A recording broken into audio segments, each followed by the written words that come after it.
that's why we're here. You may not like what somebody says, you may like it, you may not like us up here. But the city of Lakewood is bigger than all of us, so please, let's honor our city. Okay. Verna Wilcox.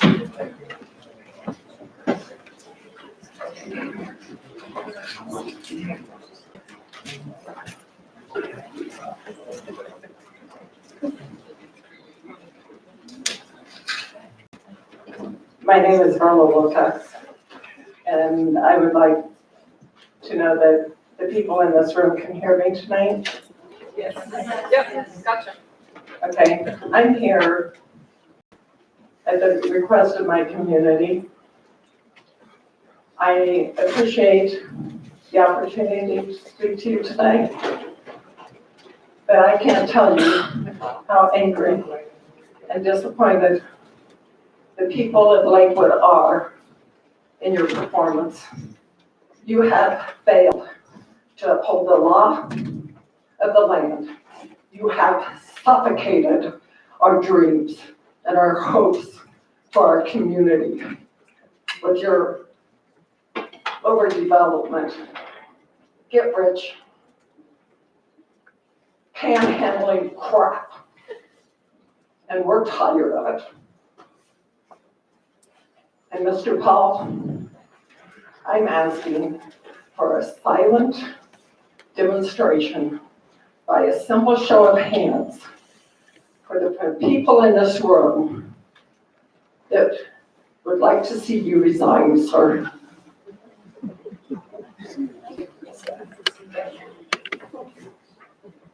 Thank you. Ms. Hoff, Carol?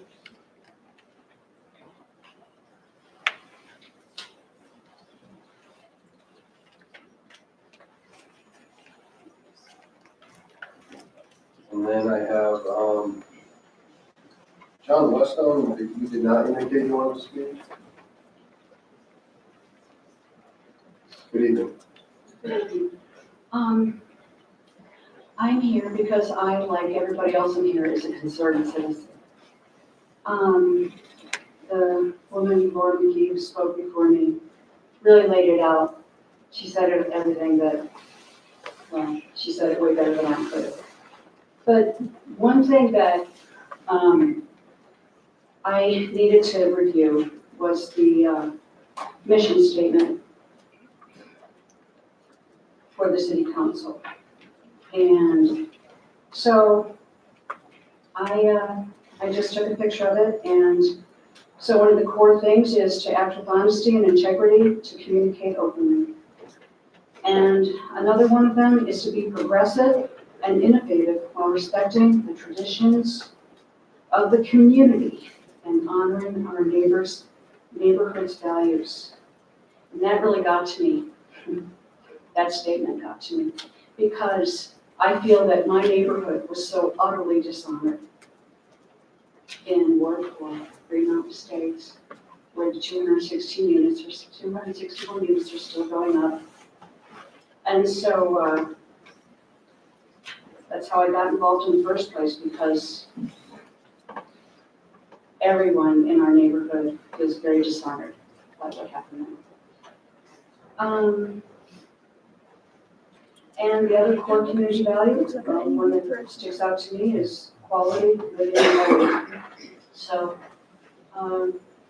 when you have huge developments in tiny, little neighborhoods that suddenly go up 4 stories high, 3 stories high,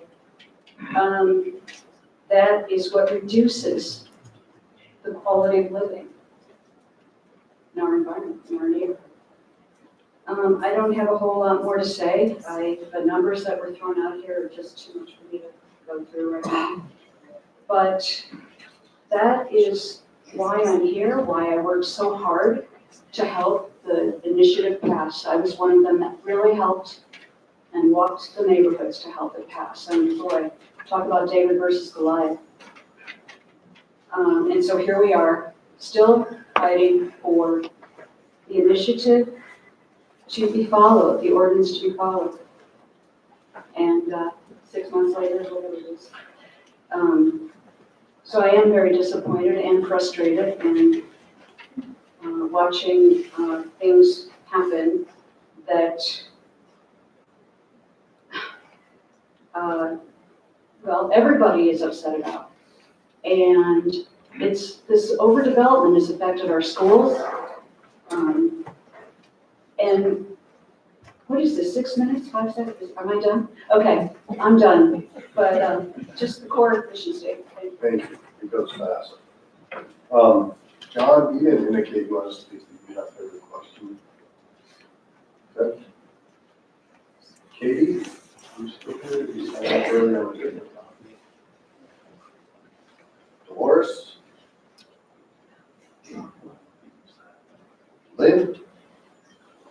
There you are. Yep. Lynn, and then I have Kay Hall and then Scott Watkins. And we have the pooling, so if you haven't signed up, you still wish to speak, please come and see. Good evening. Thank you. It's late and I want to cut to the chase. I appreciate all of you kind of hanging in there. And I appreciate the attempts to compromise as well. I mean, I think it's something that we try to do. But I want to try to cut to the chase and look at the intent that was behind ballot question 200, which is now Lakewood Ordinance 35.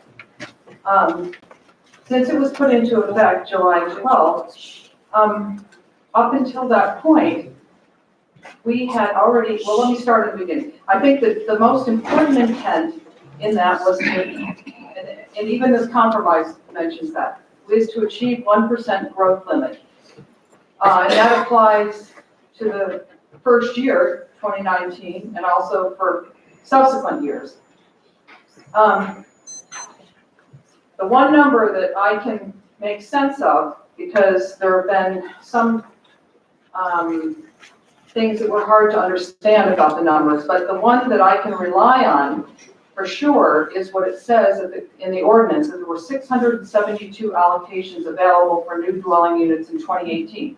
So I started with that number, and I multiplied by the 1%, added 1% each year, which gives us 672 for 2018, 679, almost 680 for 2019, and then another 7 going to 686 for 2020.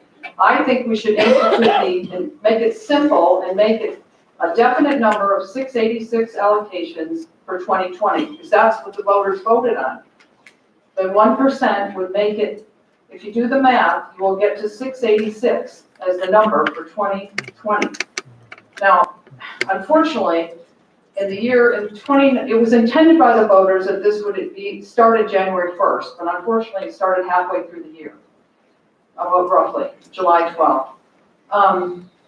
So up to that point, if I understand the numbers on the compromise that Dave Skilling worked on, the units that the building permits that had already been approved, or the projects, well, before that, they approved 538 units. And you add to that the smaller projects of 189, so you get to 727. So at that point, they had already exceeded the allocations for 2019, which would be 679.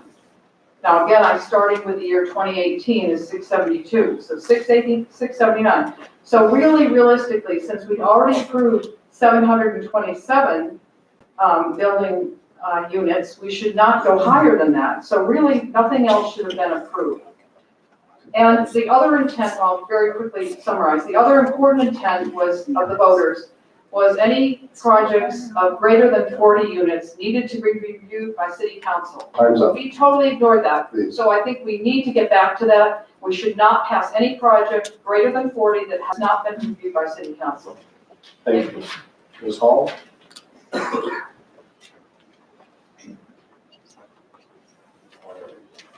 Watkins?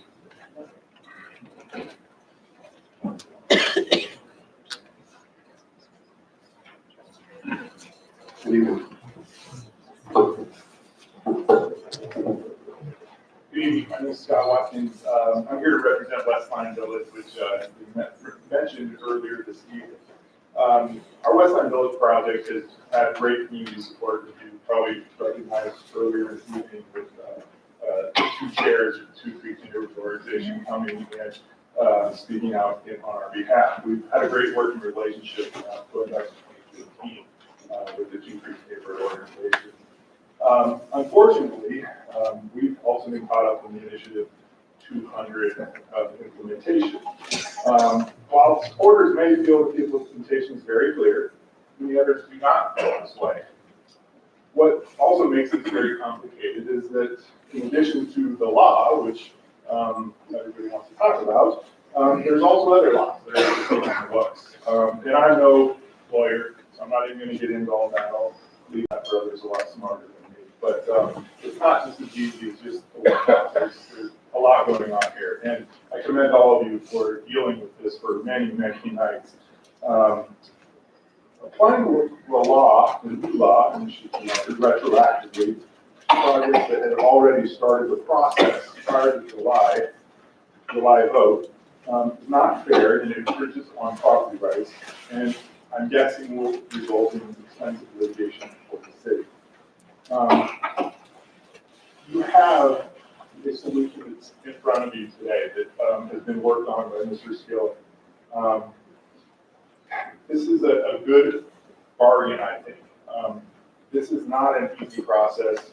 I do believe that this compromise, as it's being called, is the best way forward to move forward and start the community healing.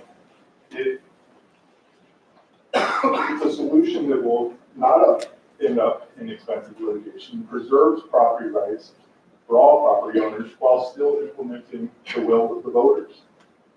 The compromise that has been discussed seems like the best way forward. The Westline Village team supports Resolution 2028 with the changes that Mr. Skilling had described earlier in the hearing. We feel like that's a very reasonable solution, and like I said before, allows the community to move forward. Thank you very much.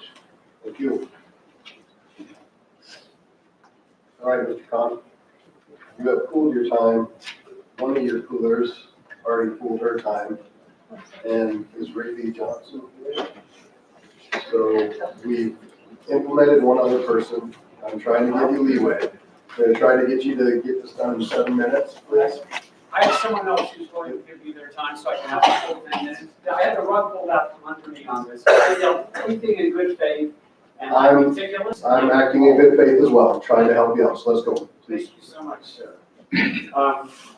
Good evening, council persons and Mayor Paul, and those of you who I already know. Nice to see you. I'll just very quickly introduce myself again. I'm an attorney. I do not represent anybody but myself here, yet I know my sentiments are shared with many of my neighbors and many people in this room. I also have a background extensively in large commercial development as a principal. I've done large projects in Jefferson County in years past, and I'm an attorney with a lot of experience in commercial real estate practice. So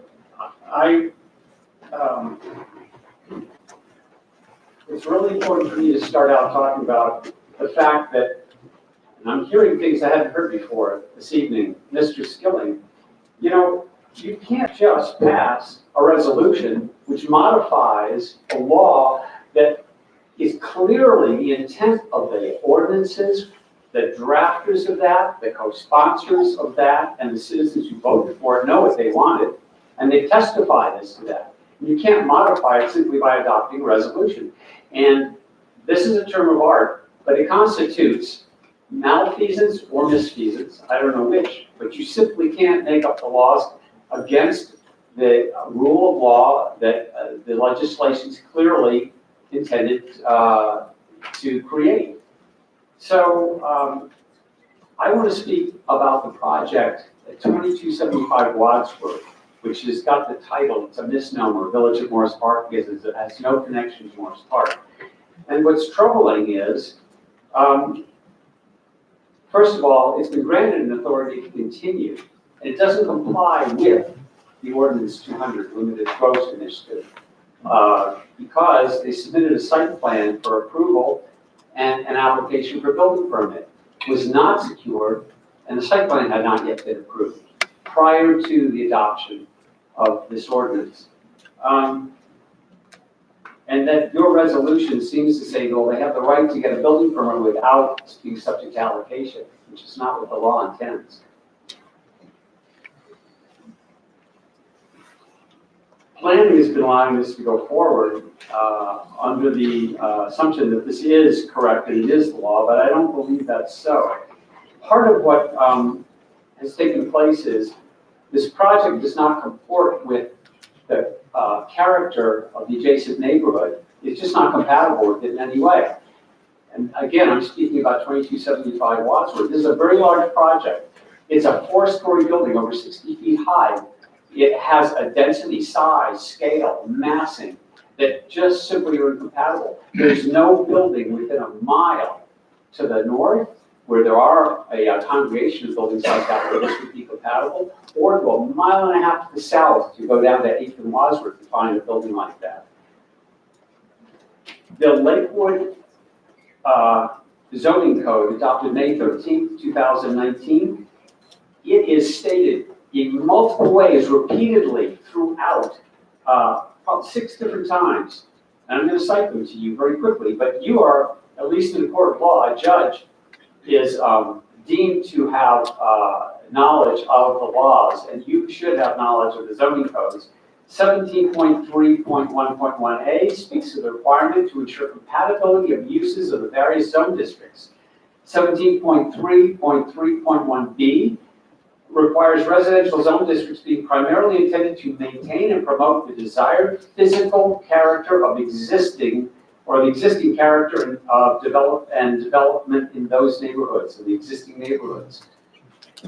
17.3.4.1c, 2275 Wadsworth is zoned MRS, mixed residential suburban. And M zone districts are specifically intended to maintain the integrity and viability of the adjacent residential neighborhoods. None of this is being done with that project. 17.6.1.1, that article establishes that set building design standards for residential development in the city of Lakewood, and the purposes are to ensure that the development implements the principles and goals articulated in the comprehensive plan.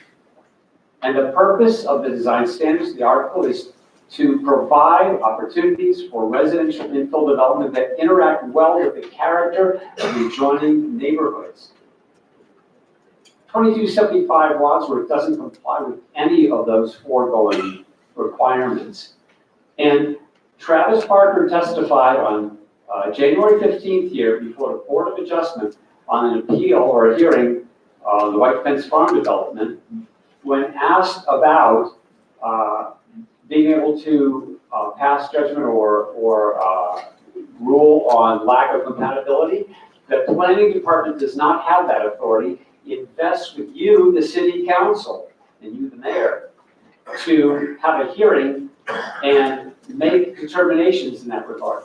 I do not have the time here to go into any of the litany of reasons why that project is not compatible with the neighborhood. It fails on so many issues. And I've had a meeting which Travis Parker attended and actually set up with the developer. And they, because they did not engage with the neighborhood, couldn't comply in any way to try and rectify any of those problems. And not for lack of good faith in attempting to rectify that. I don't even know the mechanism, how I would come before you and our neighbors to present to you all the shortcomings of this project. I also want to tell you that I actually do have esteem for Joyce Transfer. She's done a lot of good in her time and work that she's contributed to helping a lot of disadvantaged people, creating great projects.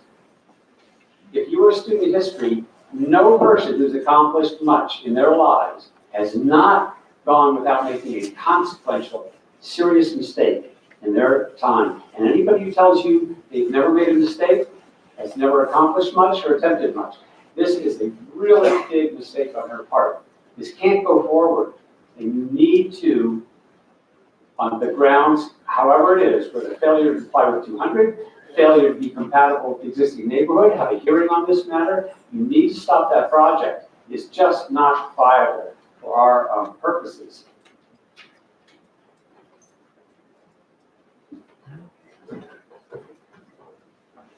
Well, my time just expired, but thank you for listening to me. Say a lot more. Thank you. I hope you'll take that to heart.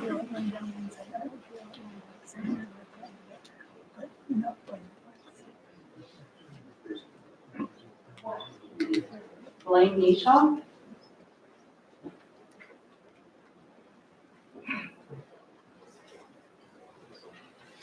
Good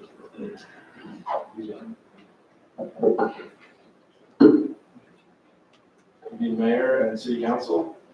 My name is Blaine Nishaw, and I'm a development associate with Crescent Communities.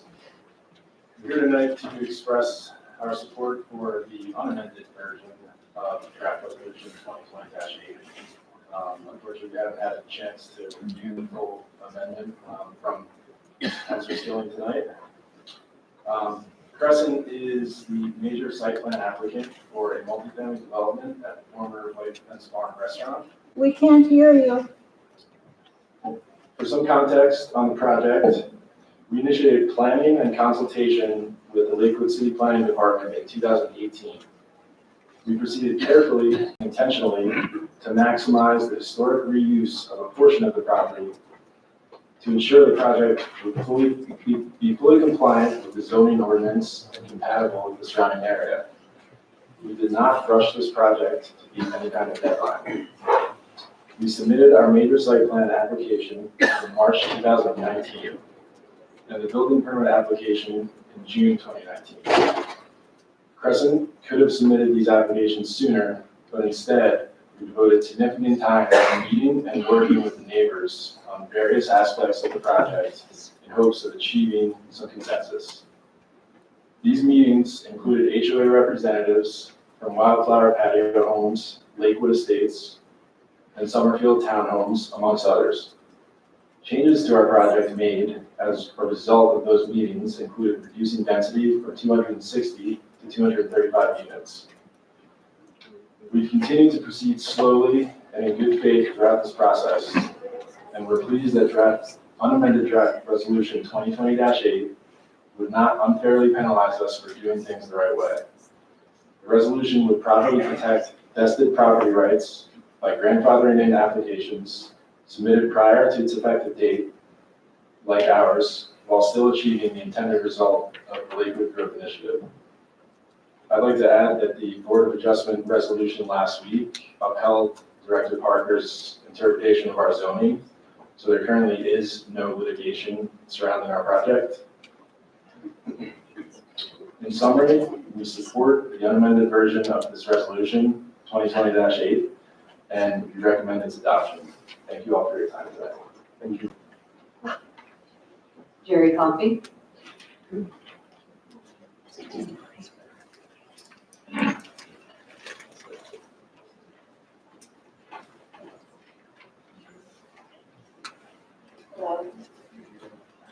A special meeting of council was called July 15th, just 72 hours after Initiative 200 was codified into law. That evening, Dave Skilling came to council with a fully prepared resolution to change our ordinance. At that meeting, Jacob LaPure asked several very compelling questions. What is the benefit of moving forward today rather than working on a more comprehensive package of this ordinance that has just been passed? Is there a reason we should be doing this today when we could otherwise wait and staff could begin working on these issues without council's engagement? Mr. LaPure went on to say, actually, at this early stage, shouldn't this meeting have been more informational and show what the next steps are in putting this ordinance into process? None of these questions were answered. The city manager did say that this special meeting was called to answer the question, what should happen with applications submitted in the gap now, between now and January 1? That question could have been answered by studying and delving into the ordinance process.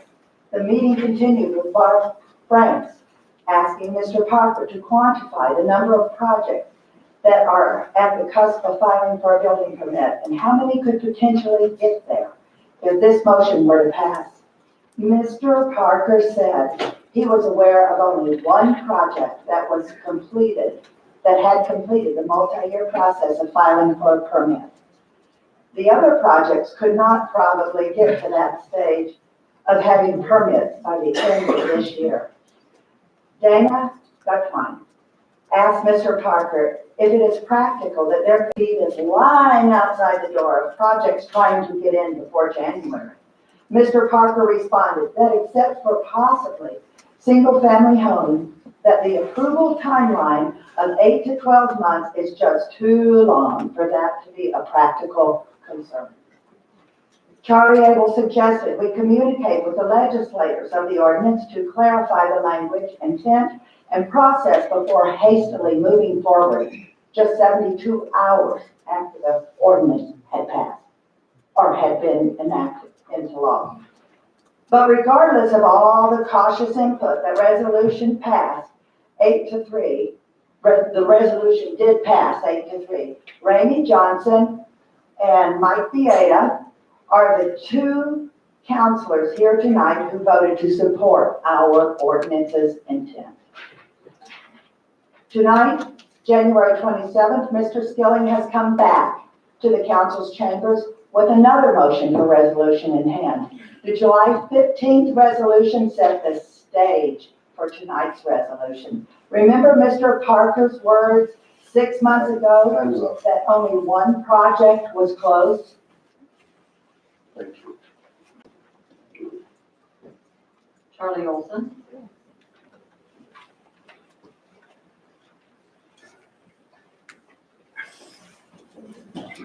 Who's up next after that, so they can compare? Dave Zucker, then Mike Muller.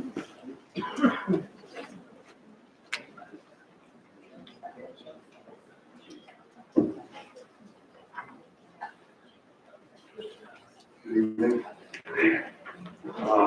I'm Charlie Olson. I'm not a lawyer, I'm an old aeronautical engineer. And I've been looking at some of this fuzzy math that perhaps I can, I've got to see if everybody can check.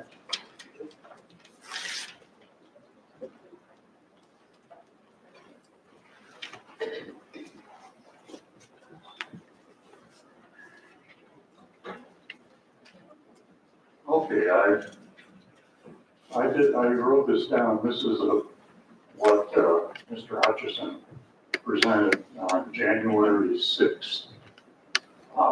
And he spent 23 minutes going over his presentation. And let me just show you. The ones that are typed are the ones that he had in his presentation. My scribbling was trying to figure out the path between what he presented 3 weeks ago and what he presented tonight. Permits issued before July 12th, 402, before December 31st. The total number of permits, 759. That was the number 3 weeks ago, January 6th. Permits not issued, 1075, 158, 1233. And if you total those, issued and not issued was 1992.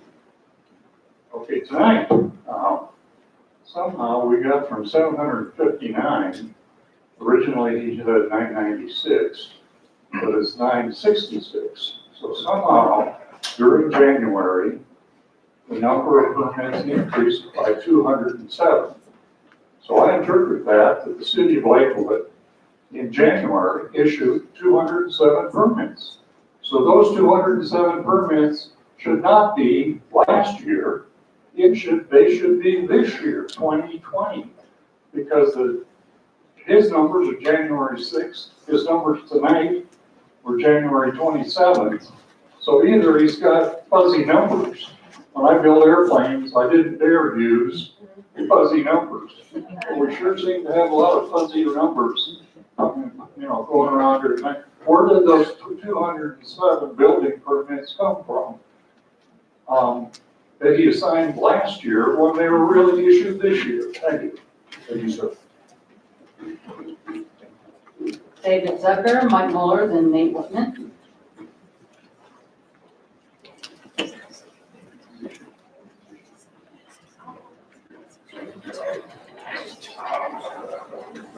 Good evening. Mayor Hall, members of council. My name is David Zucker. I'm a neighbor of yours in unincorporated Jefferson County. I own 730 Sims, the long vacant 12-year vacant. I'm now a derelict building that we plan, and with your help in rezoning, we plan to build as affordable housing with an allocation of tax credits from the Colorado Housing Finance Authority. Our plan doesn't just include affordable housing, but it includes a mix of uses. We plan to have a music focus. We are planning on contributing space to a music school based here in Lakewood. And we hope to make our residences available and occupied by the critical workforce that is so rich along the Union Sims Court, including those from St. Anthony's that are driving in. Lakewood school teachers, Jafco school teachers. As I understand, 260 music teachers are among the ranks of those, and we'll have practice and performance space for them and their students. I understand from those that support you on that affordable housing is a critical issue. And so I'm hopeful that this project delivers on the goals that we all share. The rezoning was supported by this group. We submitted our plan for a building permit prior to the vote in July 3rd. Had it been, and we certainly could have, had it been a market rate project, we almost certainly would be under construction, and I would be worried up here on pins and needles tonight. But we made the decision that, as Zocalo, my company, does, where we can, when we can, we build affordable projects as well. And so we were slowed down. Unfortunately, I don't believe that our project, despite the good work of CHAFA, can suffer a delay that an amendment, if 2028 is not accepted. I don't believe that our project is going to be able to suffer another time delay for risk of losing our financing. I'm hopeful, therefore, that the body here tonight supports 2028 and allows this project to move forward. I'm thankful for your help. Thank you, sir. Mike Muller, Nate Whitman, then Liz Burke.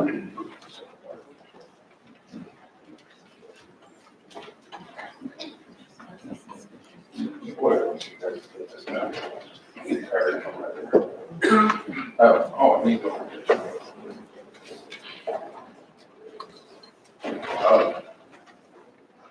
I find it humorous that the mayor wants to talk about respect. I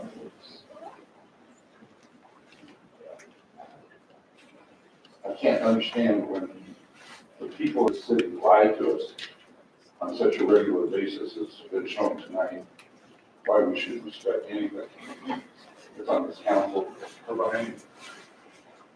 And people that lie, that work for us, shouldn't be. But anyway, back to this. One other thing. I do clown hands. It doesn't work for me. It does for you, but it doesn't work. Okay. I found this over in economic development. And I went and talked to him, and I said, have you had the new economic development? Anyway, it's about the Microphone. Sorry. I'm a rookie up here. I don't come up here that often. This is the urban renewal, and all these blue spaces are what proposed that they want to start using for urban renewal and light. And one nice thing about this is they don't have to have those pesky allocations when they blight things and they have urban rural district. The problem with a big urban rural district like this is that the county doesn't get a lot of tax revenue out of it. Our sheriff's department, our fire department, our schools, when you have an area that's 1/3 the size of the city under urban renewal, and all those properties that get blighted and torn down and rebuilt, they don't have to pay for improved property taxes. So the developer, once again, by financing a lot of campaigns, and which is really kind of funny because right now they're telling us that they're going to sue us because of 200, but they gave so much money to the campaign. Kind of, they would get their own damn money. Anyway, so we have got to stop the blighting issue because I do not want this to happen because it's going to hurt all of the economic programs from the county, the schools, everything else, if you go to something like this. Also, the blight, I understand on the proposal for the blight, they're going to go from 4 items to 3 out of the 12, which makes it easier to blight. Now, who would be affected the most? Would it be low-income people that can't take care of their homes? Would it? Excuse me. Would it be low-income people that can't afford it? Time's up. Just one more minute. Or would it be the rich people in these areas that can't afford to keep their homes up? Who is the one? And there's no cure to the blight. Good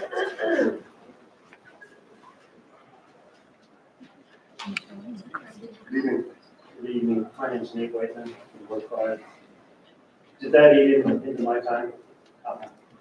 Anyway,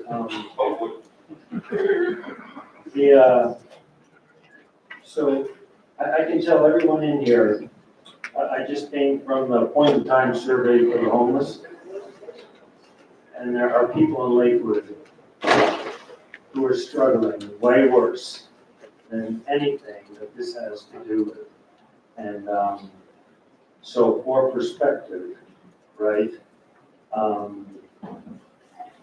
If you were homeless for 10 days, sitting at a bus stop on Colfax, that's who I spoke with tonight, okay?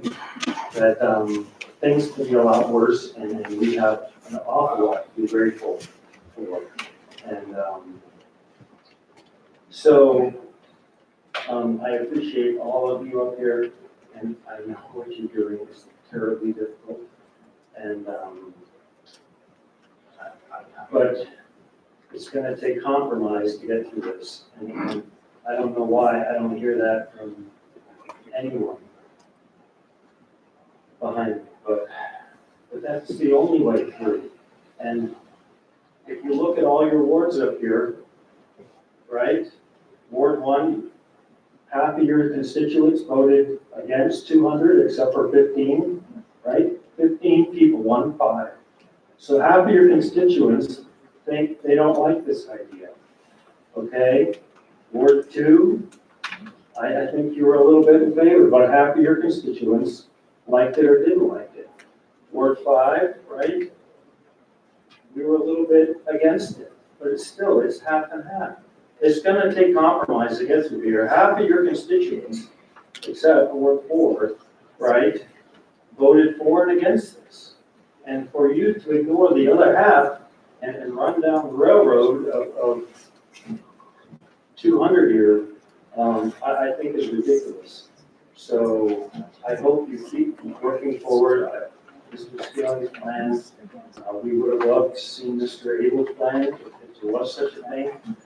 I have read the original plan that's on the website a couple of days ago. But it's going to take compromise, and please. Liz Brewer, then Lenore Mishkovitz, then Royal Burrell.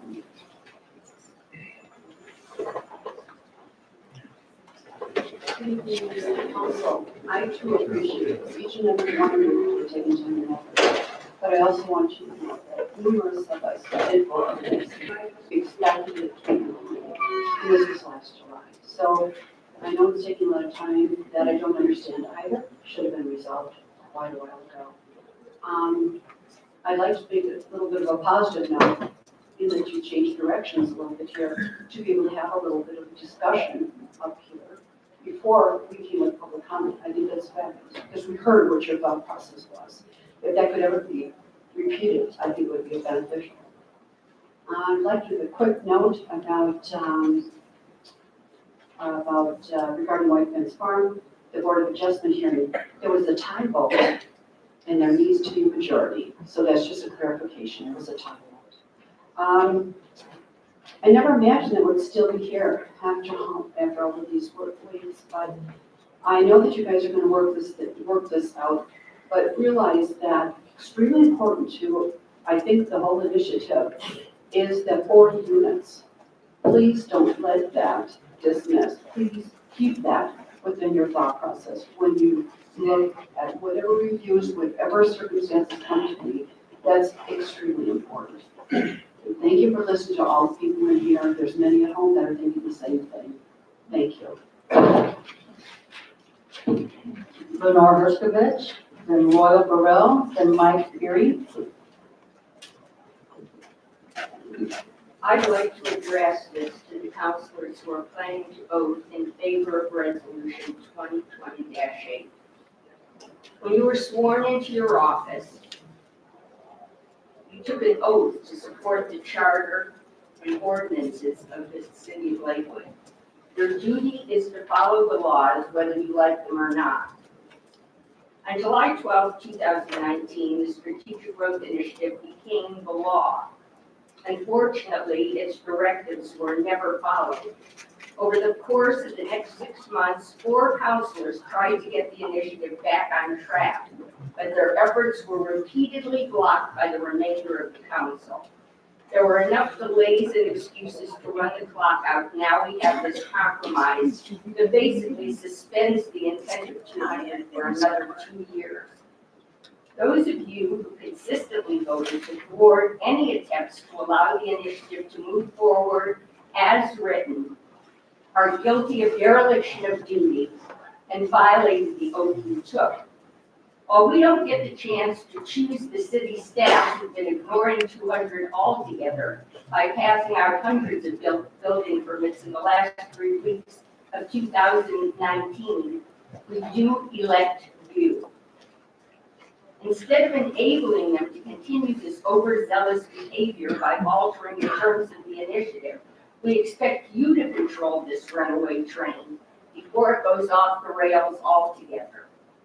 Before you cast your vote tonight, I would like you to explain your actions and in many cases inactions regarding this initiative. The 18,000 people who voted for this plan deserve to know why you ignored their wishes. Even those who didn't support 200 are entitled to have leaders who abide by their campaign promises and honor their oaths of office. Thank you. Royal Burrell, Mike Beery, then John Williams.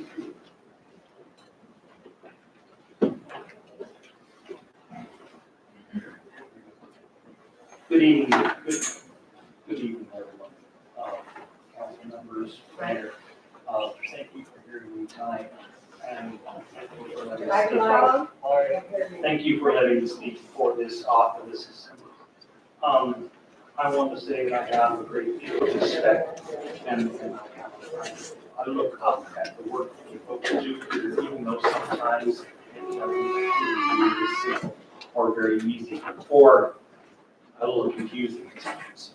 I am a civil servant. I work in government, and I know that sometimes things don't always turn out the way that the plans were meant.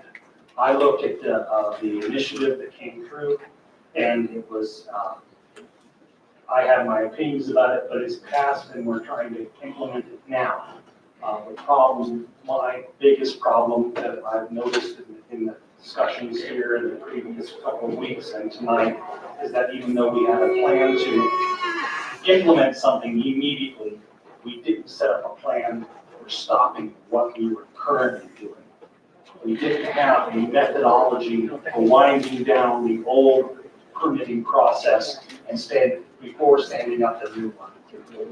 That's where we're putting us in a situation now where we have to figure out something to do. And of course, it's taken a while to figure that all out. Because I write documents and read documents all the time.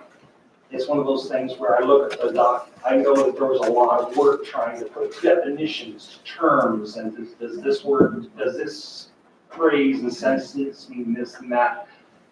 I was a bit confused when I first read it.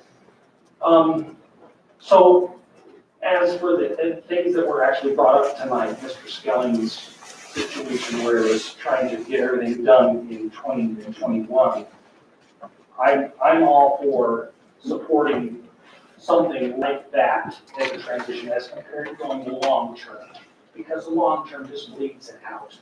And we need to get back to what the people voted for as quickly as we possibly can.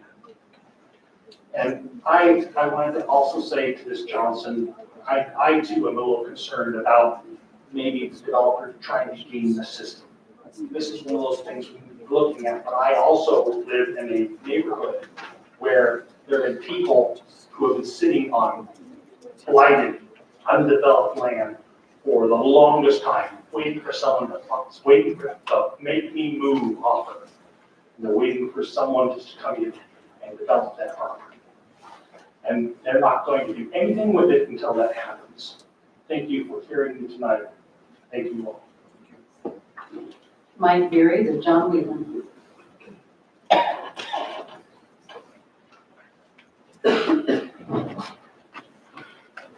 Thank you, Mr. Mayor and Council.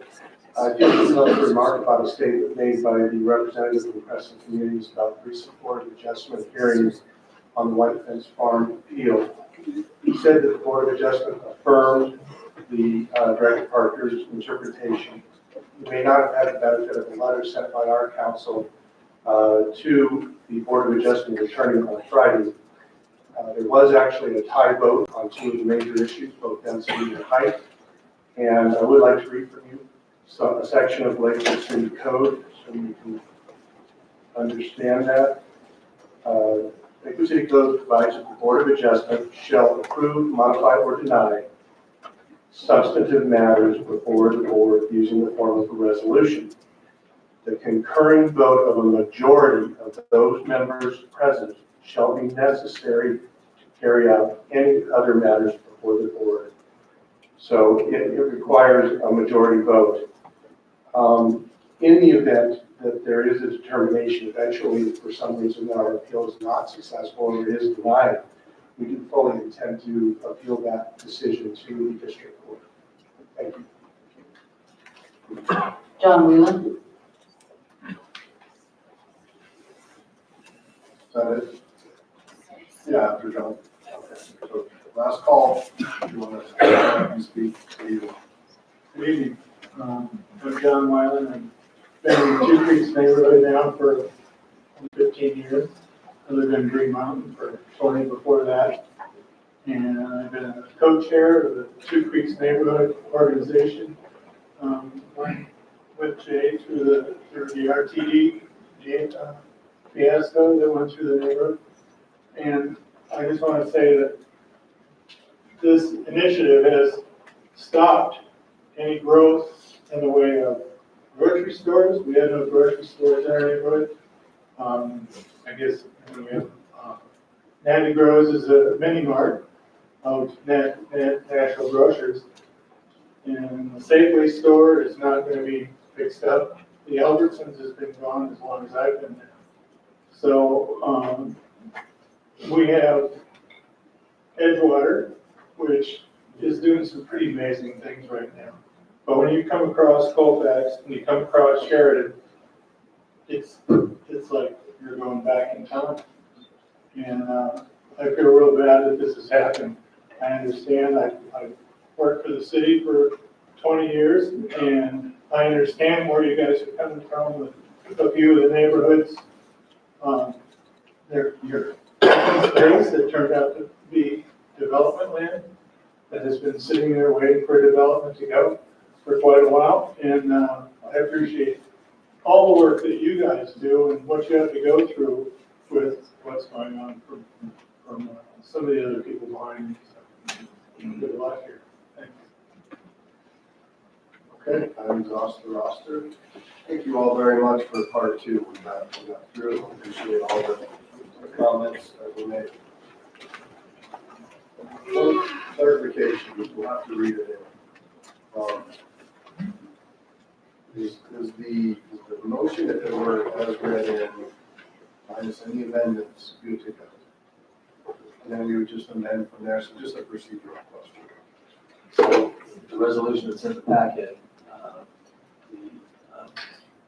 that resolution is ready to go as is. There could be a motion on that resolution, and then any amendments after that. Right, as far as reminding me of what Mr. Hutchinson said earlier, that there are the two blank spots that need to be filled in for the cooling. So keep in mind, so Mayor Pro Tem, before I ask you to read that in, do you want to, your light was on, do you want to speak, or do you want to? Read it in? Okay, please read it.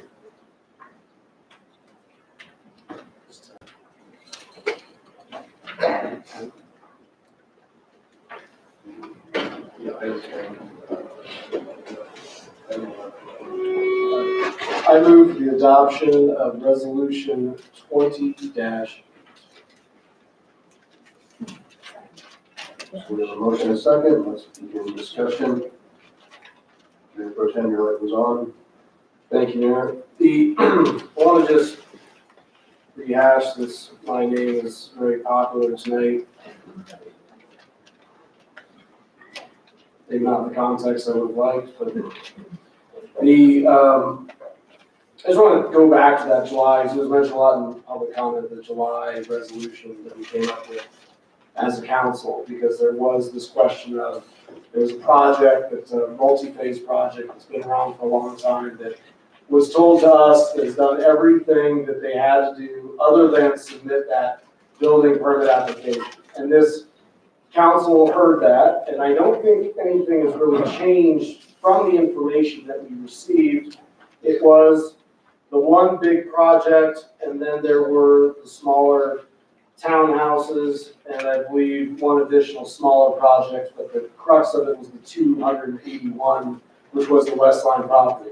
And this council, that was our first crack at the authority to continue, and we weren't up here saying, only building permits, move on. That would have been the simple, we could have said, only building permits. We were faced with the question, what happens when there isn't a building permit, but they've done a whole lot to get there?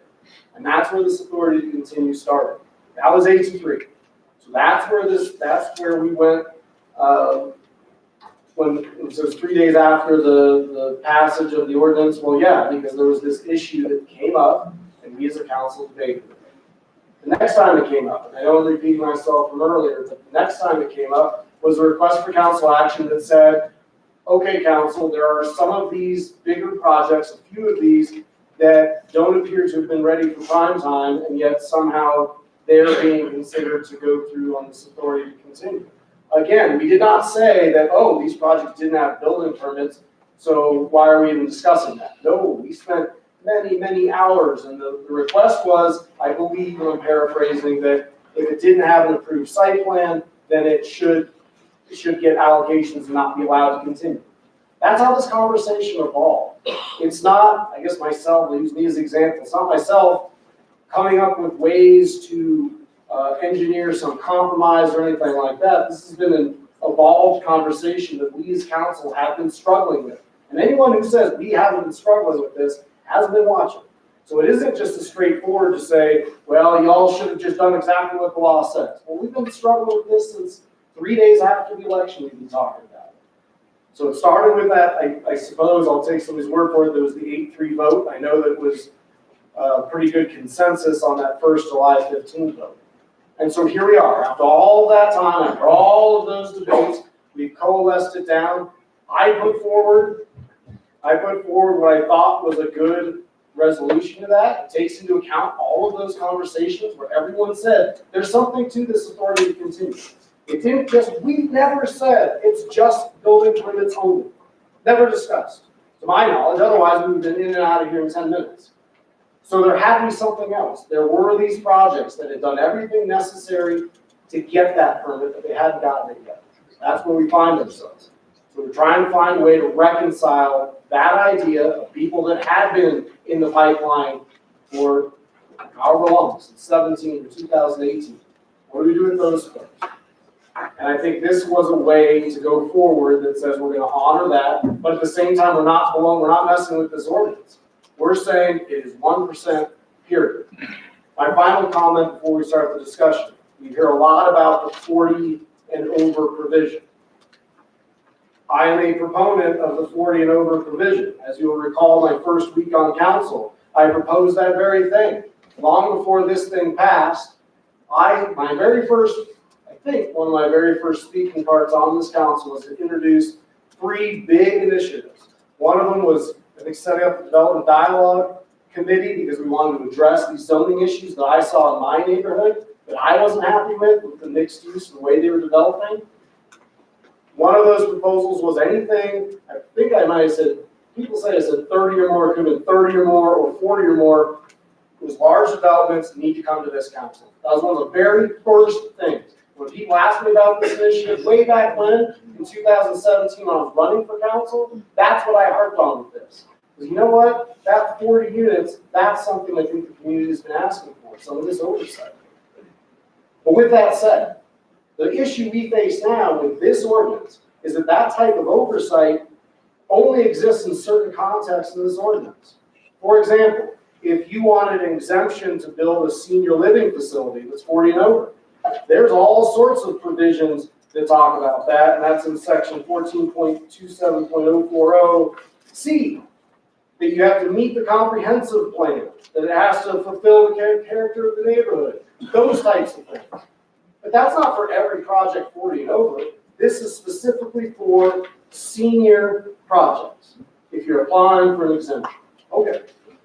On the first page of the ordinance, when it talks about the granting 40 or more allocations, if I come to council and want 40 or more in a calendar year, we don't use that same criteria. That's not what this ordinance says we base it on.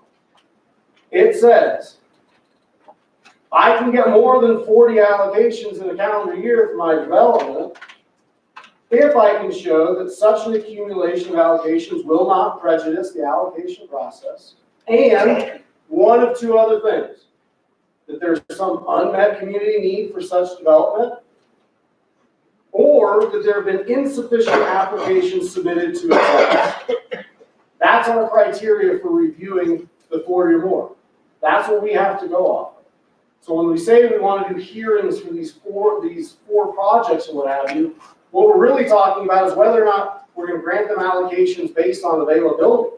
This doesn't give us the criteria or the power to say, well, it doesn't fit the neighborhood.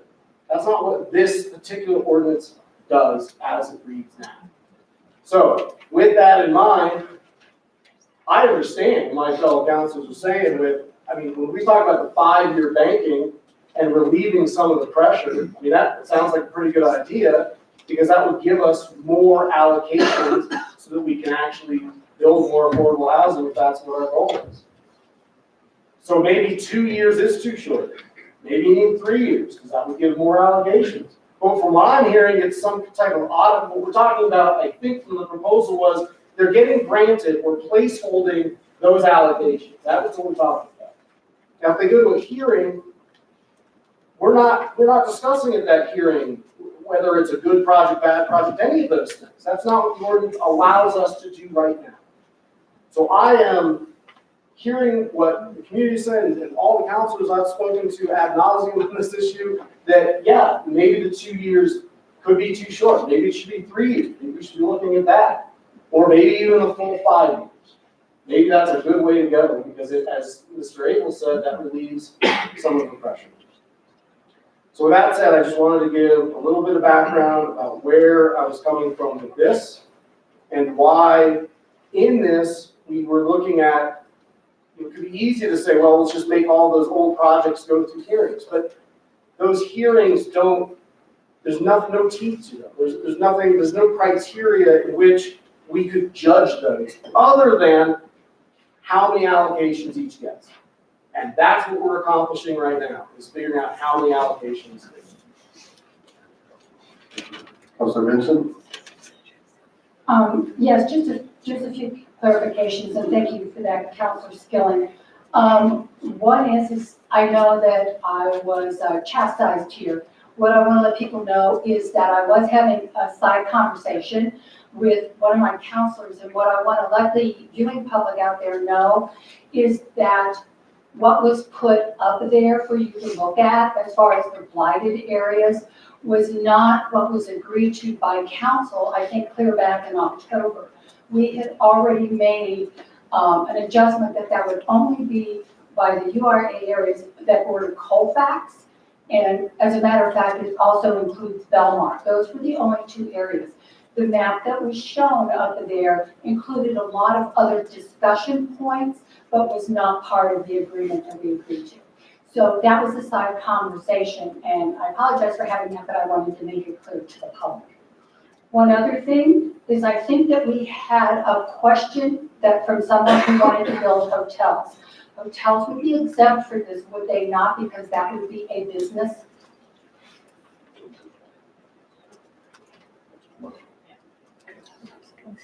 Okay, thank you.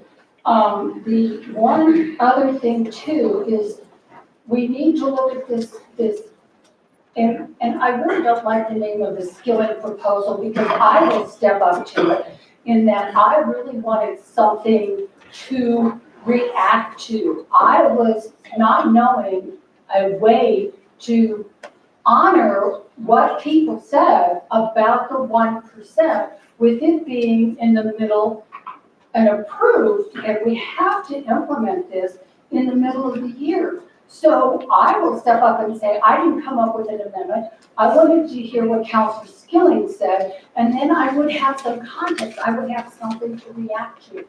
So I think he worked very hard on this proposal. I think it addressed a lot of the issues, and that's what I would like to move forward on. One other thing is there's been a lot of discussion tonight about affordable housing. Two of the projects that are in here are affordable housing projects, one of which the neighbors do not want at all and have to go to CAFA credits, and there's it's tenuous as to whether those will be allocated or not. So we are up here, I have people out here saying they want affordable housing project, yet I have people who say they don't want them in their neighborhood. This hurts CHAPA. We have something in 4 days that says maybe they can get it and maybe not. So these are the things that we are dealing with, and I appreciate the clarification on this 30 unit too. We don't get to say if it fits in the neighborhood or not. So I would like to move forward on some discussion about what this proposal is, and I think we have to have an amendment too. Okay, Councilor Abel. Just a quick comment on that, if you make the amendment, would it be, then be the Skilling Vincent, ordinance? That's a nice ring to go. And I agree with a lot of things Mr. Skilling said, and I would sell for 3 or 4. I don't want to do it too rapidly. One of the reasons that we are where we are is that I think the West Line was a very unique project. We all agreed that it had been there, it had gotten all of its approvals, and we were using that as a yardstick. When we asked on July 15th, how many other projects are there like this? We were told no. We had 713 permits approved in 3 weeks in August. When this initiative first put on the ballot, our city manager and I had a discussion. And her concern was that there is no way you could process a building permit in 15 days. Charlie, she said, we would have to have 100 more employees in order to do that. And yet, we did 700 in 3 weeks. That seems sort of incongruous to me. However, that is not what we're dealing with tonight. Tonight, we're dealing with the literally on the table. It is a hard calculation any way you put it. Any way you put it, we don't hit it on the mark with with the Skilling, possibly Vincent ordinance. There are some things that are not faithful to 200. With my offer of 5 years, there are things that are not faithful to 200. 200 has sat there for 6 months and never been enacted, just codified. So that's where we are tonight. None of this is going to be a perfect match with the language of 200. Some of the processes seem very contorted. But we're going to have to make a Hobson's choice. That's a choice of 2 equally unappealing options. Would you rather have liver or broccoli? I'm going to broccoli. But however we do it, it's not true. For those of you who have chastised us for getting away from that language, you're absolutely right. About 6 weeks ago, a lady, very emotional at the stand, because what she worked hard for and what she voted for, and what a majority of the city, no matter how small it is, a majority of the voters of the city wanted 200 enacted. So we're struggling with the remains, and you're just going to have to forgive us for the solution we come up with. None of them will be. So I just want some clarity on one thing. There was a comment made that somehow we ran through 700 permits and those were all granted in December. Were those applied for on December 1st? No. Those began being applied for in 2018. So it's fair to say from the time those were applied for in 2018, there was some sort of interaction with staff in different iterations that could have taken over a year. To try to use that as an example and as a joke was not fair to the body that's sitting down before us. It was not an example, it was not a joke. Sir, you do not have the floor. 2018 project, Sir, you're calling me out. You are out of order, sir. Project is not one of the. You are out of order, sir. You were out of context. So you are out of order. Ms. Hodgson? I just wanted to clarify, that actually didn't represent the conversation we had on when I said we would need to hire 100 more examiners. That was in the event that a project went from the very first day to completion in 15 days. And that actually isn't possible. And it probably, I didn't say it would take 100 more employees. I said it would take more than a battalion of employees. I remember saying that. So that, and maybe I didn't characterize it right or accurately in our conversation, but my intent was to say at the beginning was the inception of a project to the very completion couldn't happen in 15 days. So thank you. And you did clarify that publicly as well. Ms. Vincent, do you want to work on a motion on the amendment? The amendment I was talking about was the one that, the change that Councilor Skilling was going to put in. About the white tax fund. Was I unclear?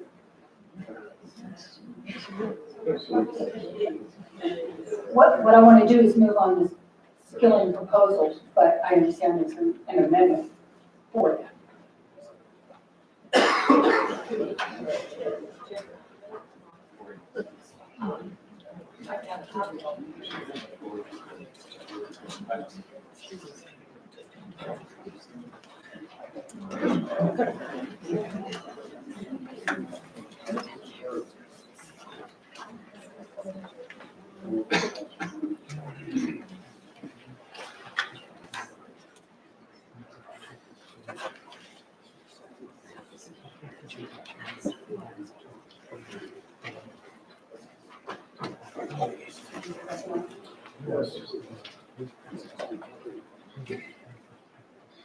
Okay, Mr. Cox, point of clarification.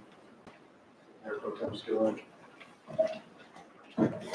If we were to move on this amendment and then have discussion thereafter, but getting the amendment at least on the deck, would we just be able to use the paper copy, or do we need to somehow read it all? Well, at some point, you have to plug these provisions into the logical format of the resolution, take what's there as a resolution, substitute or So, yeah, this document itself, this isn't a resolution, this was just trying to clarify what eventually would be in a legalese document. right. So what I understand we're trying to accomplish is there's a motion regarding the resolution that was in the packet. And these terms that you've included on this two-sided sheet are things that would be added to or would change the resolution. So the amendment would be to integrate, I guess, the terms of the two-page skilling amendment into the resolution. And we'll have to figure out how that looks, but for the purposes of the motion, you can make that kind of a motion integrated into the draft resolution that's before the council. Oh. Just 1 second, Councilor Frank's do you want to clarify? Yes.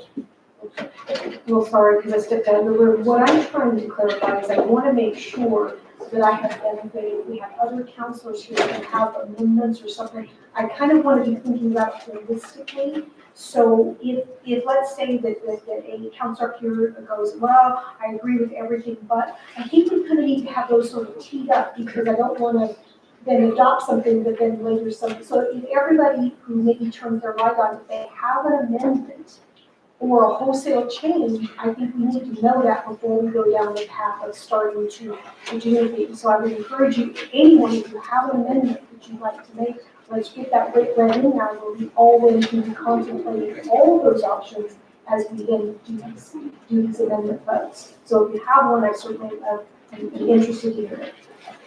So to this point, we do have one that would be made either by Mayor Pro Tem Skilling or Councilor Vincent that would address essentially the red lines that were put out. Councilor Vita?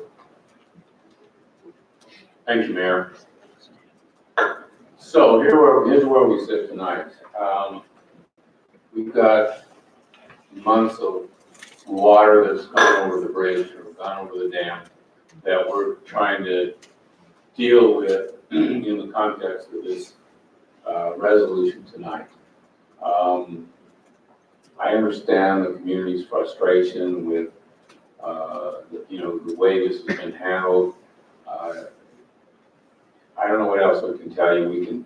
We can go over this ad nauseum about what should have done different or what wasn't done. My positions on this have been, I think, pretty clear from the start. But now we're faced with a situation where we've got to do something tonight. We really do. Under the terms of the ordinance itself, we have to do these allocations. And in order to do those, we have to deal with the rest of the issues that we've been talking about. And I will tell you that I don't think there's any way that we can totally address the frustrations of many of you on the implementation of this ordinance. I don't see any way we can do it, quite honestly. Remember, this is a very complicated ordinance, no matter what anybody tells you. It can be simplified real easily by saying, well, it's 1% growth and review by council of anything over 40.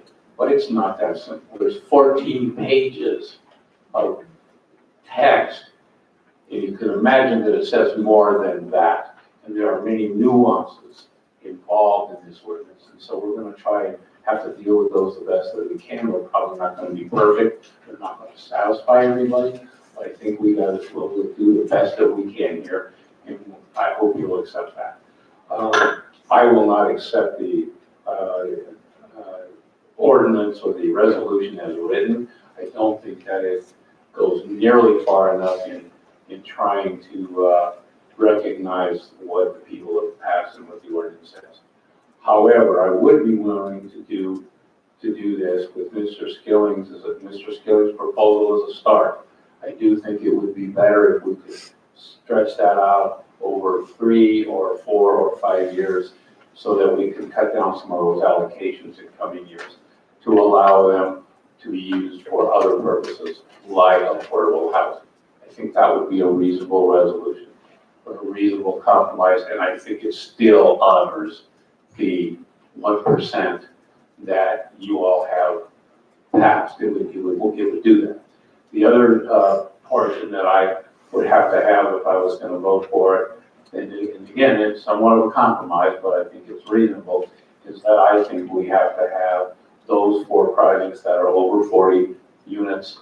I think they have to be subject to council oversight as required by the ordinance. I don't agree with Mr. Skilling. I appreciate his perspective, but I don't agree with him that it would be toothless. I think there are certain criteria there that give council some ability to at least scrutinize these at some level and either accept them or reject them down the road. And that's what you intended. That's written in there. And I think we have to go forward with those. Now, how those will turn out, I don't know. The proposal to just do the one 235 project, which is known as Lakewood Farm, that's a good start. I agree with that, but I don't think it goes far enough. So if we can include all 4 of those in the proposal, in the resolution, all 4 of the 40 plus, we can stretch it out 3 to 5 years, then I think we're about as close as we're going to get to the intent of the people. It's not perfect, I'll grant you that, but given everything that's happened, all the water that's gone over the dam, I think it's probably the best we can do. So that's what I say. Thank you. So we have the one that is, we have the 2 recommendations made by Councilor Vita and Councilor Dubois. Thank you. I have a question for either Councilor Vita or Councilor Abel about the way that this 3 to 5 years would work. So if we take the proposal on the table, the way that I understand this is that we would be dividing the remaining allocations over two years. And are you suggesting instead that we would just, everything else operates the exact same way in this proposal? However, instead of dividing that number by 2, you would divide it by 3 or 5? Yes. So, Yeah, unfortunately, for the rest of it, we'll go that way, but 3 to 5, yes.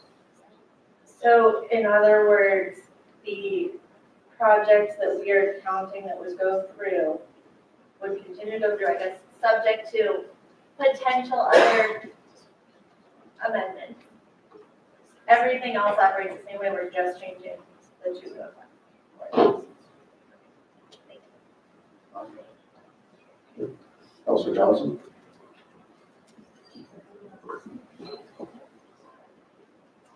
Thank you. I appreciate everybody's comments and I appreciate Councilor Vita. We have been put in a very awkward position. It was said earlier tonight that 2019 should have only gotten half of the allocations. I'm not sure if we've done that with this. I mean, it was implemented half a year, so instead of giving it a full year, it should have only been half, in my opinion. And also, I just want to make sure that White Fence does have city council oversight and that they are part of an allocation process, if and when they ever get there. First, before I go any further, these words are not easy for me, but after a great deal of thought, observation, and listening, I must speak out. My level of frustration, frankly, is over the top. I've been watching for 2.5 years While citizens have shown true concern regarding the manner that Lakewood has been growing and developing, it appeared no one listened. So the people drafted a petition to put an initiative onto the ballot. From the get-go, it was gamed and stalled to keep the people actually from even voting on it. One would assume it would have been implemented within 2 months, which would have been in the spirit of what the voters actually expected. Had this been on the ballot in November, it would have been implemented in January, 2 months later, rather than waiting. To be honest with you, we're 7 months down the road on this. The whole reason for 200 was concern over many high-density apartment houses. Our democracy is based on the integrity of our election system. It's actually what separates us from Russia and Venezuela. This should have been implemented for at least a year before we even began to make any changes. It should have been implemented within 2 months. Let it go for a year, and then if there were problems, come back to council for changes. Not make changes when it hasn't even been implemented. Frankly, I sought outside counsel, and here is what I learned from a constitutional attorney. If we don't interpret the way the people intended, it is called tyranny. We are the representatives of the people. When the state Supreme Court interprets a case, it is based on the intent of the people. The benchmark is the intent of the people when you're interpreting something. In this case, the people are the legislators. On 7/15, we had public comment, and I went back and looked at my notes. 7 speakers had concerns.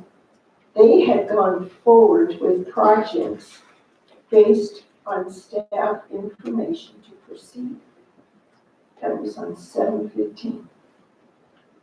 After nearly 7 months, we are finally implementing. The public perception could not be worse.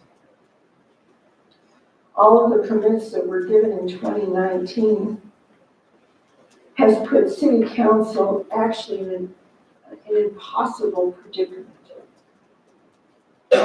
It's going to be difficult at this point to actually satisfy the intent of 200. Now we have learned that during December 12th to 31st, 708 permits were granted. I'm not real sure if those, it sounds like some of them had started the process in 18, but it does seem like many times to me the numbers are kind of changing. The definition of negligence is, quote, failure to use reasonable care resulting in damage or injury to another. It could be said that the way this has been dealt with is negligence. Frankly, we are, as a body, are going to have to find and need accountability on why this has taken the way it has, why we have gone down this road. If that means an executive session, or if that means an investigation, so be it. But we need accountability. Thank you.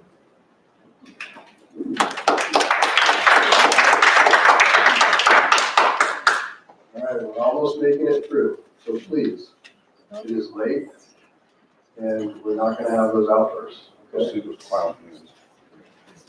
So right now, we're not going into speeches about anything, we're talking about amendments. So if people will please offer any kind of amendments so we can continue this discussion. Councilor Springsteen. Exactly what I was intending. So here's a thought on language. Based on the language and requirements of the authority to continue, a hearing on the 4 projects over 40 units shall be subject to approval by council per the ordinance. That's it. Thank you. So again, we're still kind of in the 3 range. We have or 4. We have the original one, we have the proposal that we see redlined, and then we have one that looks at a 3 to 5 year allocation we've heard, and then one that addresses projects. Councilor Franks. Thanks, Mayor Paul. I just wanted to give a little context to make sure I understood the 3 to 5 years, so I'll just use the 5 year. So if I'm understanding it right, then we're using the number of 886 as the input. Is that correct? That's the input we're left with, yes. Okay, just trying to make sure our community, so if I take that 886 and I divide it by 5, and somebody I'm sure will correct me if my math is wrong, but 177 with 1 remainder, so basically 177 for all intents and purposes. So what you're proposing then is to take the 693, which is the allocation number for 2020, and decrement that or subtract from that for 177 for this year. And then for 4 subsequent years, subtract that. So we would end up with a shorter term spike in development, but we would open up more allocations for other purposes. So is that all, did I get all of that correct, what you're proposing? Basically, yes. Anything I got wrong? Well, of course, it depends if it's 5 years or 3 years. Right, but it basically And the first year spike that you referred to, it's gonna happen anyway. It is. We're not going to have all of these 1,200 projects put off until the second year. A lot of them are gonna happen this year. So I think we'll have the first year spike anyway. This prevents a 2-year spike, and it levels it out over a longer period so that we do get more opportunity to meet the diverse needs of our housing as they are evolving over that whatever 3 or 5 years. So that's the basic. I appreciate that. And so just to contrast, and again, I wasn't judging the spike, I was simply just saying it does. So basically, so that would be 516 then that we would have available tonight that we would then need to put into the various pools. And the Councilor Skilling, the proposal that he put forward was 281. So I just want people to have the difference. So his proposal was that there would be 281 available this year to then put into pools. And looks like Councilor Abel and Vita are more in line. If it's the 5, it would be 516 that would be available this year. So I just want to make sure, is that all correct? Sure. Okay, thank you. If it was 3 years, it would be right. Exactly. Hopefully, you have your light on. I think Ms. Franks just allowed me to say it without taking advantage of what I had my light on for, so I'll talk about other things. Okay, but let me ask you, just walk me through the advantage though from 3 to 5. Or is there? Well, there is an advantage to not having it all stacked in 2 years. 3 years would give us a little more leeway. 4 years would give us a little more than that, and I think 5 would give us the max. When you're talking about how many units would that be available in, if we did it 5 years, 516, that's quite a few. That's quite a few. In fact, it's 5/6 of a 1 year allocation. But I just think it gives us more flexibility. We could, and I'd certainly be willing to do 3, because I think 300 or so units a year for the next 3 years would be acceptable to and give us some flexibility. Does 3 give flexibility to say 3 or 5? So say we go 5 and we need to change it after 3, or we go 3 and we see at 2 that we need to change. As long as we haven't vested anyone who would lose their ability to develop at that time. And if you look at it, 300 or 500 is only like 2 affordable projects. If you're gonna have 250 units in a project, then that's gonna be pretty well eaten up by just 2. That doesn't say, though, that everything's going to be affordable. Someone might come in here and persuade us to do a market rate apartment with 300 of those allocations. The vote would be at least 1 against, from my perspective, on something like that, since we're already overloaded with the market rate figures for the next few years, whether it's 2, 3, or 5. But I'm willing to go with council's preference on those. I just think 2 is too short a time. There, appreciate that. So we have a few lights up. I'd like to get a little bit of consensus, because if we have consensus or we need to vote on some amendments, then I'd like to take a recess and get the final language done, so that we are all into what that will look like. So Councilor LaVere, Skilling, and you. Thank you. I just want to make sure I understand this right, and maybe this is a question for staff, but these 4 projects that we're discussing up here, were they all applied to before the election? Is that? Okay. Okay. I wanted to clarify that point. So have there been any buildings over 4 units built or applied for since the election? The one that we talked about, the reference to the Besides that one. I think there's another one that is, there's another 2 or 156 or something in one of those numbers that is applied for and not. I'm not aware of anybody that's for. Okay. And as far as permits go, we're still, I mean, I'm just trying to clarify this. So, and we haven't seen over 600 units being built since the election, correct? As far as new building application permits being approved? I guess that 1% question, we haven't passed that since the election, right? So not taking out anything that's before the election.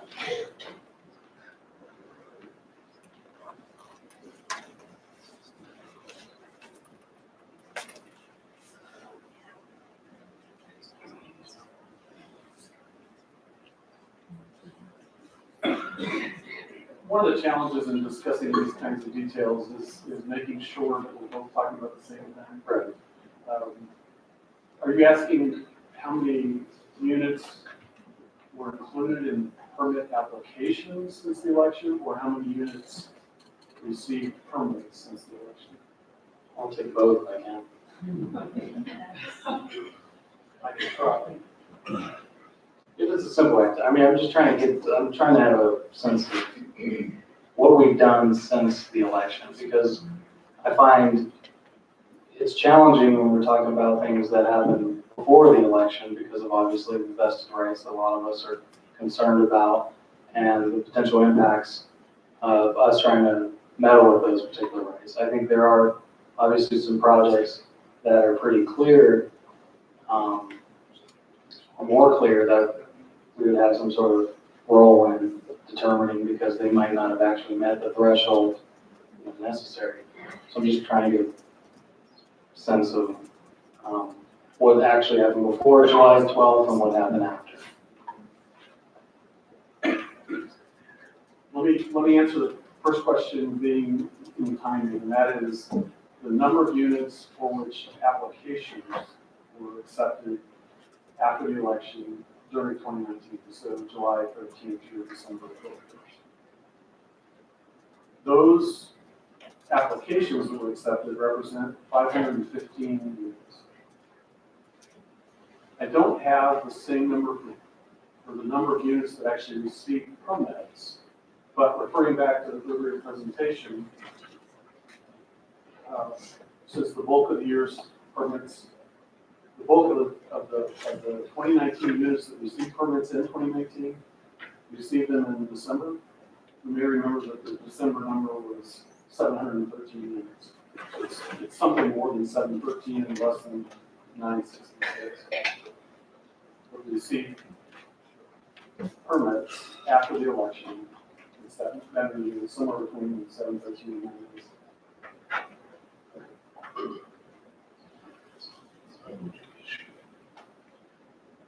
I think that's all I have for right now. Councilor Skilling? Just want to reiterate that we, out of the 4 projects that we're talking about, the 235 project has been addressed in the amendment. Then there's 2 others, the 70 project, that's the affordable housing piece. And then the 218, we heard from the owner, I believe that's also affordable housing. And certainly that was subject to our rezoning that we all approved late last year. We all looked at that project. They rezoned, they may even have vested rights from that rezoning, but be that as it may, it was still a project we already reviewed. So you have those 3 projects, that leaves us really 1 that I think is at issue, if you look at it that way, because the only one at issue would be the 363. That's the only ones. So when we talk about hearings or what have you, I'm not sure that that's necessarily the most, given the nature of the projects and given that they were all applied for, the authority to continue the conversation we've had, I'm not sure that the hearings are nearly as relevant to what we're talking about as the, whether you're going to do 3 years, 4 years, or 5 years. Because again, the reasoning is because we want to at least have the ability to do affordable projects. And we have 2 right here. There's none in the pipeline that I'm necessarily aware of. I could be wrong. I don't think there's any affordable housing yet. So it would seem as if those projects meet the goals that at least we're talking about up here, unless I'm missing something. So with that, I just want to clarify that the universe of projects that we're talking about is fairly small. So what we need to overcome is you've got this big glut of the backlog, and what's the best way to address the glut? We started with a couple of compromises that have evolved over time and seem to be evolving daily. And now you've got this suggestion of 3 years or 4 years or 5 years that would help relieve that. That's what I think we need to focus the attention on. Councilor Zeta, then Councilor Abel. I just wanted to say that whether we go with 2, 3, 4, or 5 years, the important thing to keep in mind is that any of those will still honor the 1% limit.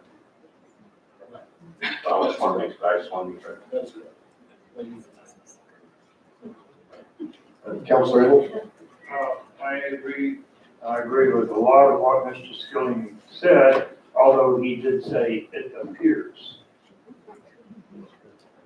I would be more comfortable down the road instead of going with it appears to have the actual facts brought to us about each one.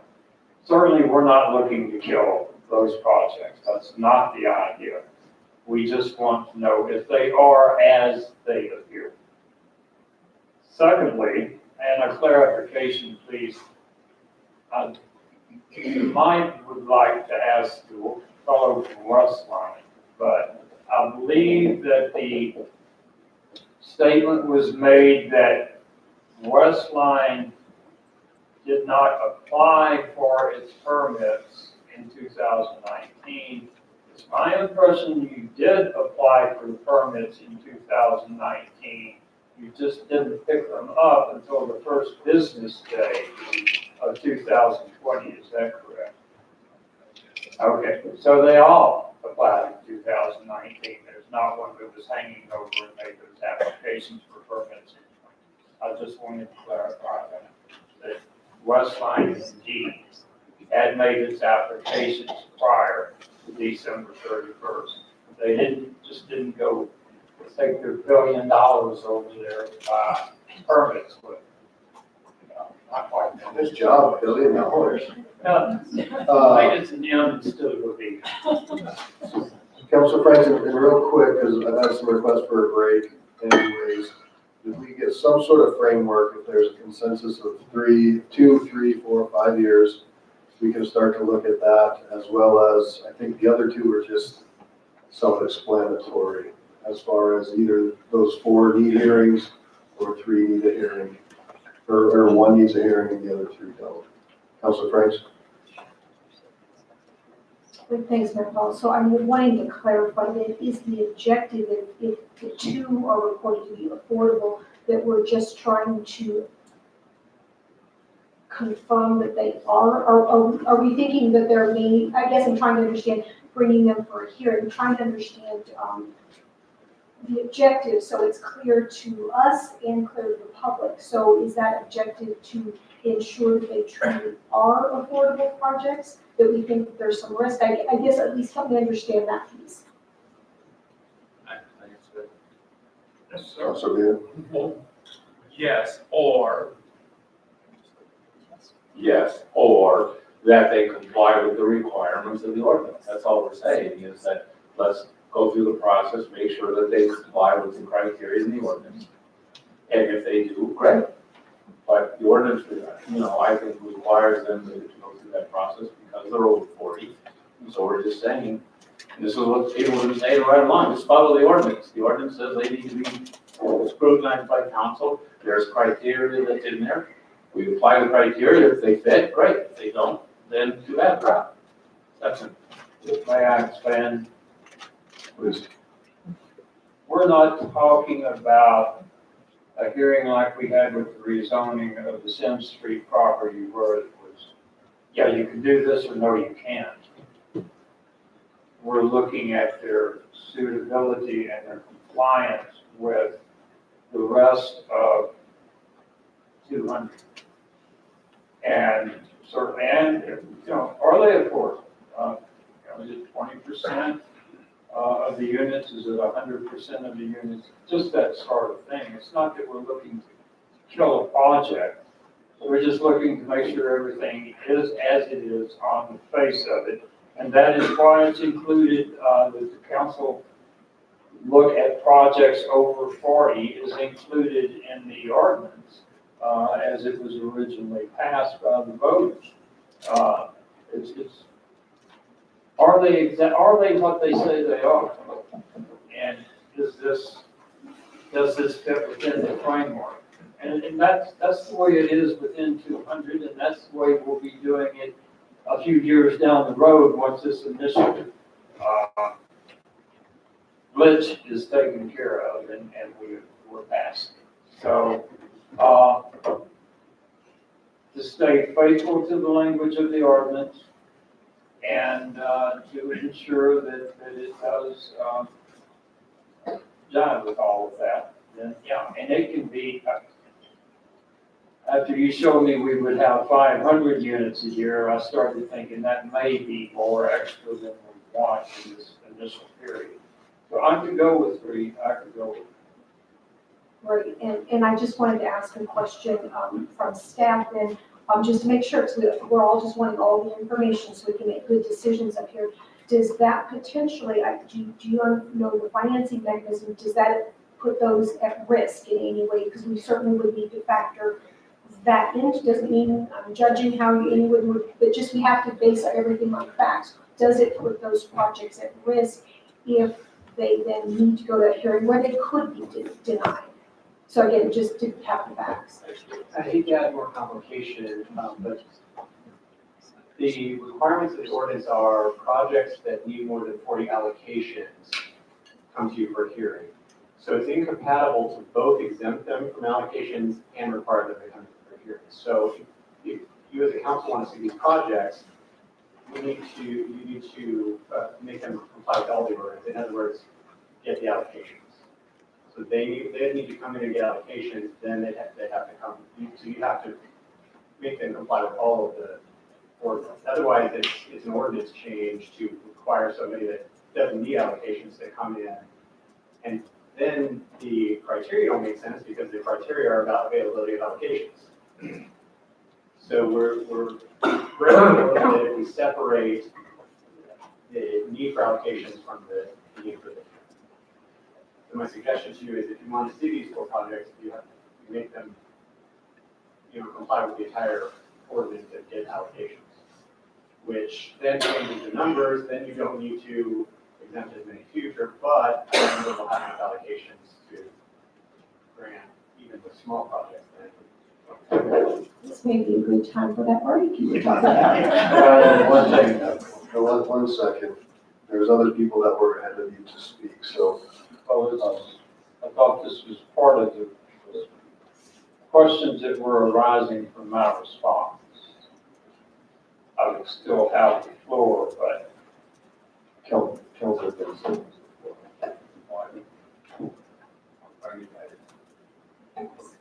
Okay. These, if we're just talking about the 2 projects that are out there now that are affordable housing, dealing with some of these CHAFA credits, because we have quite a few in our neighborhood, they're against a time frame.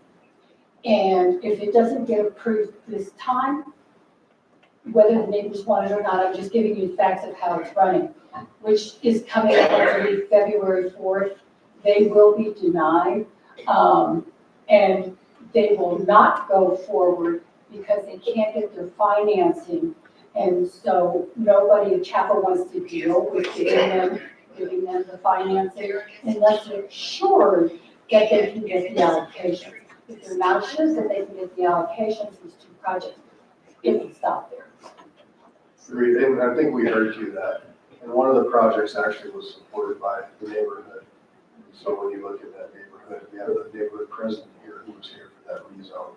So I think merits some examination. Okay.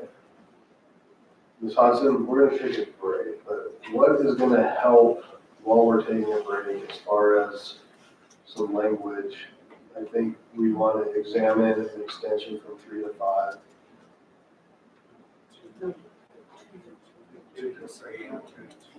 2 to 3, 2 to 4. Okay. So you need to make that decision so that we can then put the numbers into the proposed resolution. Okay. So we need a little more definition before we can write. We need to take a couple breaks. All right. So let's take a 10-minute break. We'll come back in a minute.